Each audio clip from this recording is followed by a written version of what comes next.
ஒரு புன்னகை பல உயிர்களை காக்கும் சக்தி உடையது. அதற்கேற்றாற்போல் கடந்த 22 ஆண்டுகளாக பல் மருத்துவத்தின் மூலம் நோயாளிகளின் புன்னகைக்கு காரணமாக இருந்து வருபவர். என்னோட ஃபேமிலியிலேயே நான் தான் ஃபர்ஸ்ட் டாக்டர். எனக்கு 96ல மெரிட்ல பிடிஎஸ் கிடைக்கையில டென்டிஸ்ட்ரி பத்தி ஒன்றும் அவ்வளோ தெரியாது. பட் அதுக்கப்புறம் நான் படிக்க ஆரம்பிச்சோன்னே எனக்கு இதுல ரொம்ப இன்ட்ரெஸ்ட் வந்துருச்சு. தற்பொழுது சத்யபாமா பல் மருத்துவக் கல்லூரியில் ஓரல் மெடிசின் மற்றும் ரேடியாலஜி பிரிவின் துறை தலைவராகவும் பணியாற்றி வருகிறார். பல் மருத்துவ பேராசிரியராக 19 வருட அனுபவம் கொண்ட இவர் 14 சர்வதேச ஆய்வுக் கட்டுரைகள், 17 தேசிய ஆய்வுக் கட்டுரைகளை சமர்ப்பித்துள்ளார்.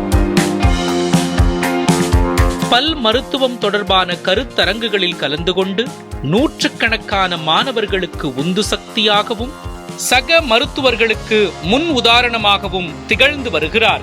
ஒரு அகாடமிஷியனா, ஒரு பிராக்டிஷனரா, ஒரு மதரா, ஒரு ஹோம் மேக்கரா நான் எவ்வளவு தூரம் என்னோட லைஃபை பேலன்ஸ்டா கொண்டு போற காரணம் எனக்கு இருக்கிற சப்போர்ட் சிஸ்டம் தான்.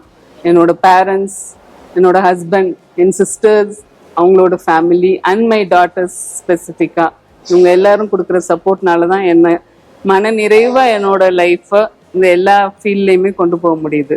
டாக்டர் சி பிரவுடா அவர்களுக்கு நலம் விருதுகள் 2025 சிறந்த பல் மருத்துவருக்கான விருது வழங்குவதில் பெருமை கொள்கிறது நியூஸ் 7 தமிழ்.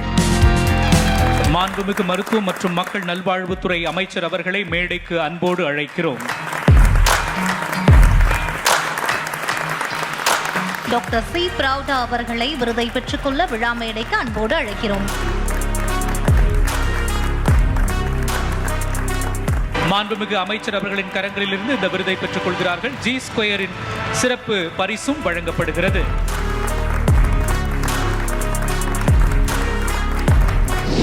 ஸோ இந்த 23 இயர்ஸாக ஃபிசிஷியனாக அண்ட் ஒரு அகாடமிஷியனாக என்னால் ஒர்க் பண்ண முடியுது. என்னையும் நான் ஒரு ஓரமாக என்னால் முடிஞ்சது ஜென்யூனாக ஒரு இன்டெகிரிட்டியோட ஒரு ப்ராக்டிஸ் பண்ணிகிட்ருக்கிறேன். என்னோடய ஸ்டூடெண்ட்ஸ்க்கு சொல்லி கொடுத்துட்ருக்கேன். என்னையும் ஐடென்டிஃபை பண்ணி இந்த நலம் விருது வழங்கின நியூஸ் 7 தமிழ் சேனலுக்கு என்னோட மனமார்ந்த நன்றி தெரிவிச்சுக்கிறேன்.